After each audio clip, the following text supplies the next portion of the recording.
என் பேரு சித்ரா ராமகிருஷ்ணன். நான் இப்போ புதுசா ஒரு சமையல் சேனல் ஆரம்பிச்சிருக்கேங்க, யூடியூப் சேனல். நான் ஃபர்ஸ்ட் ஆரம்பிக்கிறதுனால ஸ்வீட்டோட ஆரம்பிச்சா நல்லா இருக்கும்னு சொல்லிட்டு நான் ஸ்வீட் செய்கிறேன். பாதுஷா நான் செய்ய போகிறது பாதுஷா. நீங்கள் நினைப்பீங்க பாதுஷா எல்லாரும் செய்கிறாங்க, எல்லா இதுலையும் பார்த்துருப்பீங்க.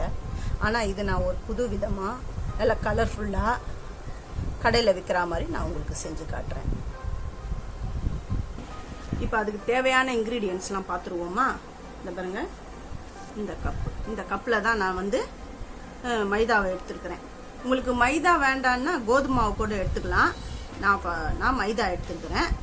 இந்த கப்பில் நான் ஏற்கனவே ஜெலிச்சு வச்சுருக்கேன்.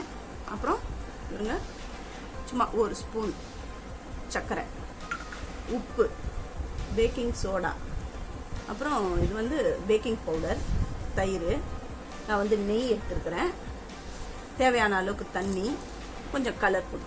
உங்களுக்கு கலர் பொடி தேவையில்லைன்னா, அதாவது கலர் பொடி உடம்புக்கு நல்லது இல்லை அப்படின்னு நினச்சிங்கன்னா பீட்ரூட்டை துருவி அதை நல்லா வெயிலில் காய வச்சு பொடி பண்ணி அந்த கலர் பவுடரை நீங்கள் யூஸ் பண்ணிக்கோங்க. இப்போ செய்யறத பார்ப்போமா?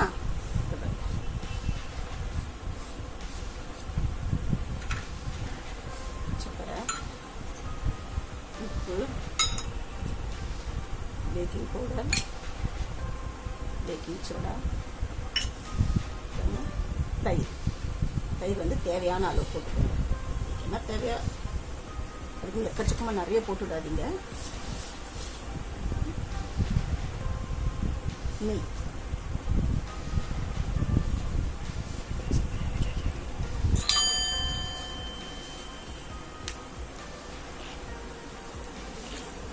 எல்லாம் கலந்து சேர்ந்து வரா மாதிரி முதல்ல பிசைஞ்சுப்போமா?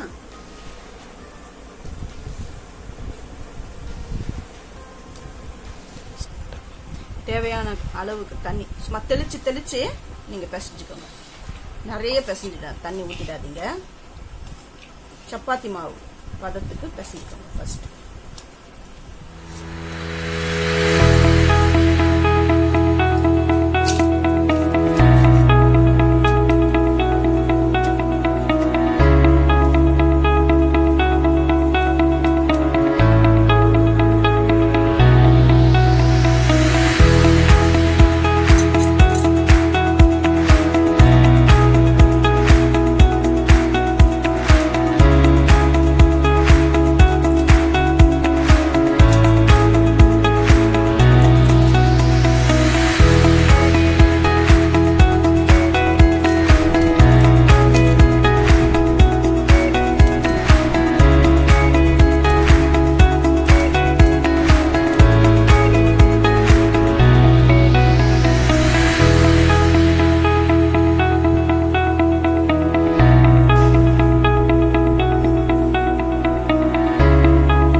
சக்கரை நம்ம எந்த அளவு மைதா எடுத்தோமோ அந்த அளவு 1.5 கப்பு சக்கரை எடுத்திருக்கேன்.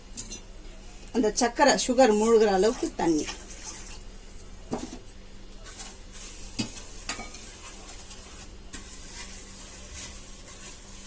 எண்ணெய் ஸ்லிம்ல வச்சுக்கோங்க, ரொம்ப கொதிக்க கூடாது. கொதிச்சதுன்னா மேலெல்லாம் சீக்கிரம் கருகிடும், உள்ள வேகாது. அடுப்பை நான் வந்து ஸ்லிம்மில் தான் வச்சுருக்கிறேன். இங்கே வந்து ஜீரா காய்ச்சி வச்சுருக்கிறேன்.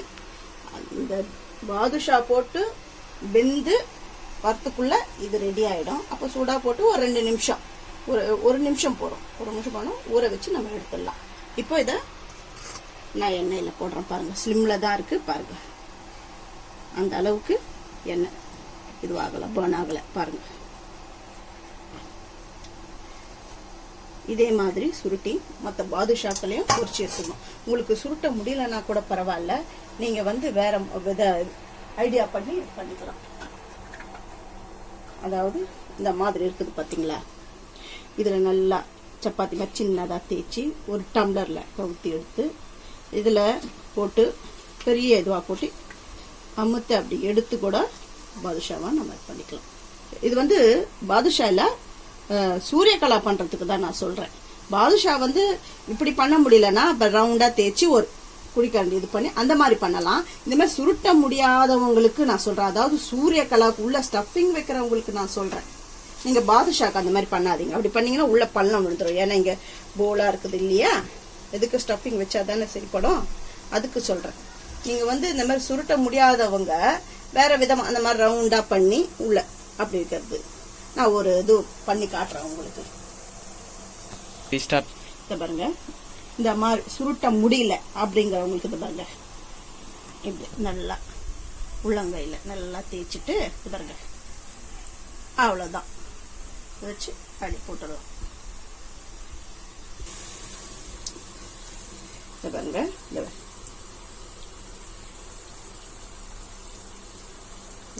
இது போட்டு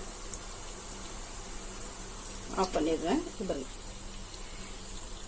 லெமன் ஜூஸ் பிழிறேன். ஏன் லெமன் ஜூஸ் பிழிறேன்னா கிறிஸ்டலைஸ் ஆகாம இருக்கிறதுக்கு லெமன் ஜூஸ் பிழிறேன். வெந்துச்சு, இதை திருப்பி போடுறேன். இதை ஸ்லைட்டா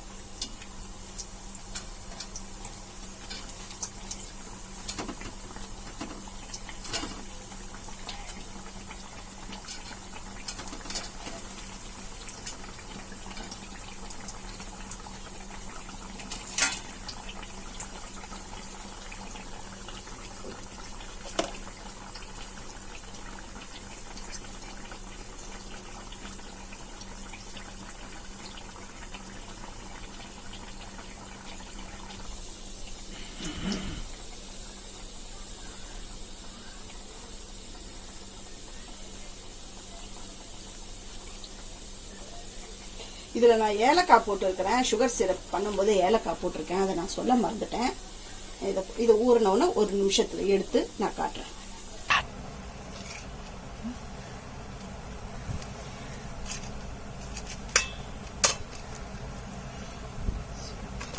சுடுது, இப்போதான் அடுப்புல இருந்து எடுத்தேன்.